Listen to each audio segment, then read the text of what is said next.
Ini pendeta yang hobi konseling lawan jenis. Saya mau dia ketemu sendiri-sendiri. Kalau oma-oma dia tidak tanya beban. Tapi kalau janda yang kuteksnya merah, kuning, hijau di langit yang biru, ini baru dia tanya, ada beban sadar. Lihat kalau oma-oma pakai tongkat mau lewat-lewat saja, dia lihat di langit. Dia tidak peduli mau mati-mati. Tapi kalau janda, dia langsung tanya, ada masalah.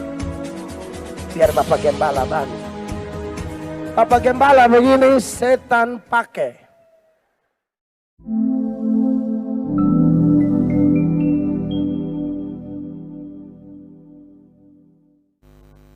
Amin, kekasih Tuhan.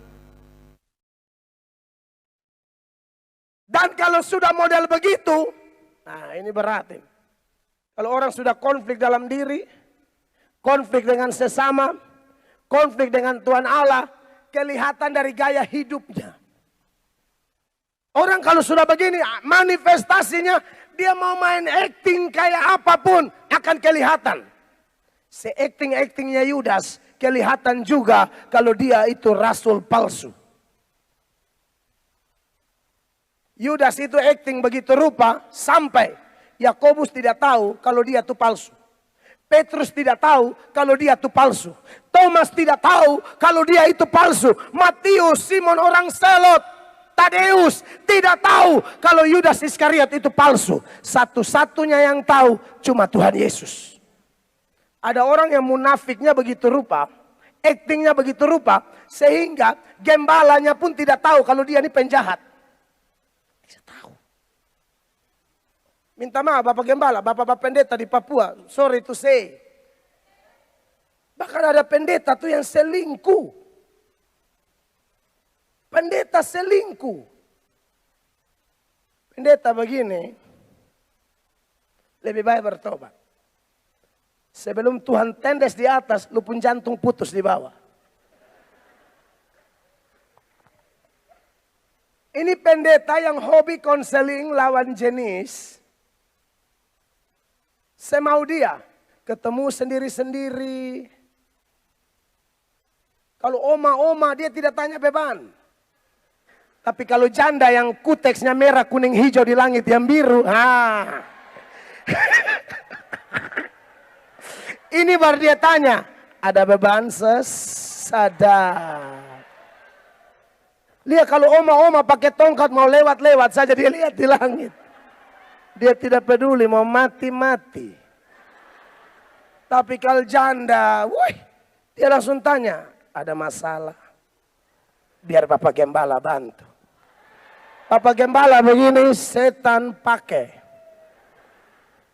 Ya kita mesti ngomong, saya bukan lebih baik. Tapi kita ini minta maaf ya, kita ini mantan kotor. Mantan yang hidup dulu juga gatalnya luar biasa.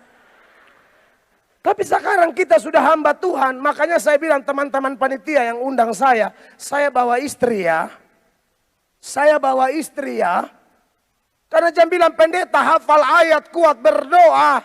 Pegang mic, lepas mic, bahasa roh terus. Tapi masalah ini barang tidak ada yang kebal. Oh iya, benar. Ini bukan hanya musim hujan, musim selingkuh.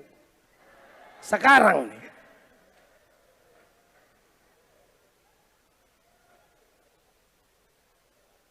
Mereka khotbah di mimbar, rasa-rasa mimbar mau meledak. Kalau mereka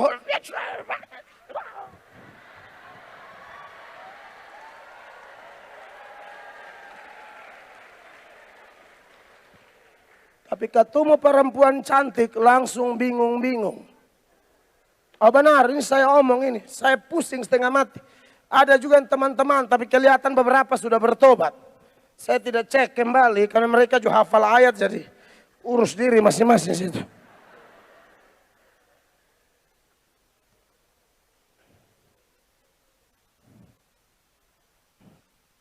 Kami di NTT itu, ada satu akun, dia punya nama Floba Mora Tabongkar. Saya tidak tahu kalau di Papua ada yang jenis begitu dan dia nama apa. Tapi di NTT itu, aduh, Floba Mora Tabongkar.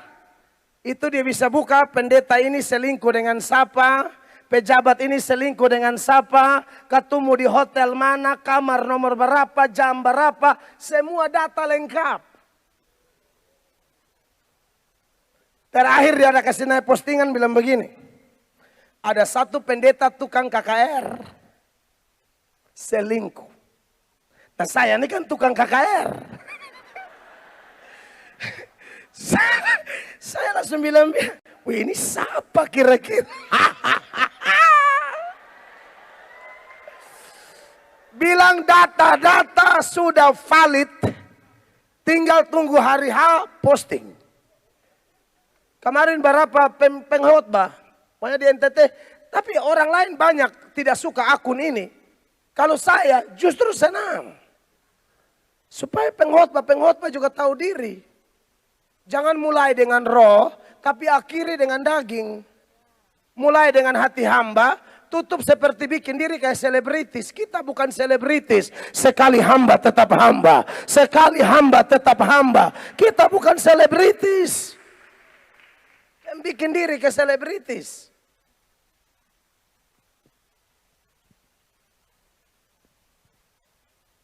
Kehidupannya mulai duniawi. Makanya setelah Yakobus 4 ayat 1, 2, dan 3. Ayat 4-nya bilang begini. Yakobus 4 ayat 4. Siapa yang bersahabat dengan dunia, dia musuh Allah. Perhatikan. Hai kamu orang-orang yang tidak setia. Betul. Tidakkah kamu tahu bahwa persahabatan dengan dunia adalah permusuhan dengan Allah? Betul. Jadi barang siapa hendak menjadi sahabat dunia ini, ia menjadikan dirinya musuh Allah. Konflik seperti ini ujung-ujung kelihatan dari manifestasi hidupnya. Makanya di NTT, termasuk kemarin di Mimika, di mana-mana, di Sorong. Saya kalau datang ke Indonesia Timur, di Manado, di mana, saya berteriak ini. Saya bilang pejabat-pejabat yang piara perempuan, kau harus bertobat. Ikan itu busuk dari kepala duluan. Dulu masih susah, istrinya doa, puasa, dukung sampai dia jadi pejabat. Sekarang jalan dinas ke Jawa sana kasih mati handphone, di kamar itu dia piara lumba-lumba satu.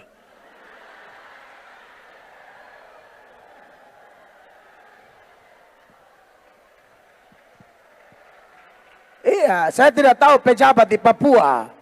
Tapi kalau ada bertobat, daripada kau sementara bikin dosa baru mati, jenazah kirim datang tuh kita malu.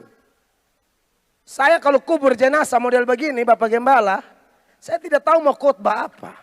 Ini mati dalam keadaan bersinah, umur sudah 70, overdosis obat kuat. Banyak, itu tak usah tutup-tutup, banyak. Pejabat-pejabat gila harta, gila jabatan, tidak tahu diri. Kau diangkat dari sampah, Tuhan angkat kasih naik.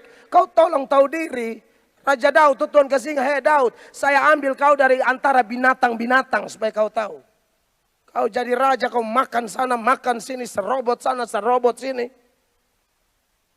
Saya tahu banyak pejabat tidak suka saya. Kau sapa juga pusing sapa. Saya hidup bukan dari pejabat, saya hidup dari Tuhan Yesus, kepala gereja, sang empunya segala berkat. Dia yang suruh saya khotbah, saya harus nyatakan kebenaran. Karena saya hamba Tuhan Yesus, saya tidak bisa jaga perasaan manusia. Karena Galatia 1 ayat 10, firman Allah bilang kalau jaga perasaan manusia, sesungguhnya aku bukan hamba Allah, aku bukan hamba Kristus. Dengarkan ayat ini. Jadi bagaimanakah sekarang? Adakah kusar cari kesukaan manusia atau kesukaan Allah? Betul. Adakah ku coba berkenan kepada manusia? Sekiranya aku masih mau mencoba berkenan kepada manusia, maka aku bukanlah hamba Kristus. Iya, makanya saya tidak bisa kompromi. Khotbah tetap khotbah. Amin. Karena dulu saya sebelum berubah, sering kalau khotbah begini, lucu itu yang perlu-perlu saja supaya jangan mengantuk. Karena saya lihat beberapa ibu tadi leher sumiring. Jadi ini Tuhan telah bangkitkan. Tapi lucu bukan tujuan. Dulu saya khotbah kalau di NTT, 2 jam khotbah tuh ayat hampir-hampir tidak keluar. Itu mereka jemaat, apalagi pakai bahasa daerah kita kan, dialek NTT, dialek Kupang. Aduh orang ketawa sampai setengah mati. Ada ibu-ibu yang pulang suaminya tanya, tadi Pak Mel khotbah apa? Ibunya bilang, aduh tidak tahu lagi, pokoknya kita ketawa sampai mau mati. Langsung suaminya bilang, dia KKR jangan ikut lagi ya. Kalian pergi dengar firman atau stand up komedi. Oh, mulai itu saya ditegur. Pendeta-pendeta dari organisasi, tidak yang dari organisasi saya, GSJA, dan juga dari organisasi lain. Kawan-kawan dari GPDI, kawan-kawan dari Gemit, pendeta-pendeta GBI, mereka tegur. Adik, tolong dulu, adik khotbah 1 jam, 2 jam, tuh hanya ketawa saja tuh. Siap Bapak, minta maaf saya berubah. Kalau tidak dulu saya ketawa terus. Sampai pulang orang tidak mengerti apa-apa. Tadi khotbah apa? Tidak tahu lah, lucu mama. Begitu. Bukan lucu itu tidak boleh. Allah juga punya selera humor. Amin. Jadi boleh lucu tapi jangan sampai bikin orang bingung.